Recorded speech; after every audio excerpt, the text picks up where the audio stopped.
येथे शुक्रवारी सायंकाळी भागीरथीबाई तनपुरे कन्या विद्यालयाच्या विद्यार्थिनींना घेऊन जाणाऱ्या स्कूल बसचा भीषण अपघात झाला।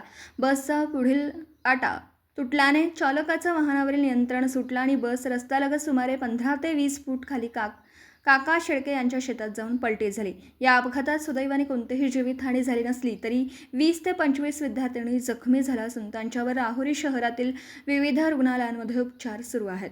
मिळालेल्या माहितीनुसार भागीरथीबाई तनपुरे कन्या विद्यालयाची स्कूल बस क्रमांक MH14 BA 8697 चालक दत्तात्रय पुंजा म्हसे राहणार कोंढवड हे चालवत होते। शाळा सुटल्यानंतर तांदुळवाडी, कोंढवड आणि शिलेगाव येथील विद्यार्थिनींना घरी सोडण्यासाठी बस निघाली होती। तांदुळवाडी येथील काका शेळके यांच्या शेताजवळ आल्यानंतर बसचा पुढील पाटा तुटल्याने बसवरील नियंत्रण सुटलं आणि बस शेतात जाऊन पलटी झाली।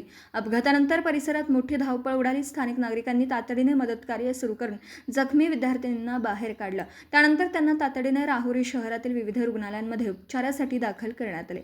घटनेची माहिती मिळताच राहुरी नगर परिषदेचे गटनेते हर्षदादा तनपुरे, नगराध्यक्ष भाऊसाहेब मोरे, तांदुळवाडी ग्रामपंचायत सरपंच विराज धसाळ, सागर तनपुरे आदींनी रुग्णालयात जाऊन जखमी विद्यार्थिनींची विचारपूस केली।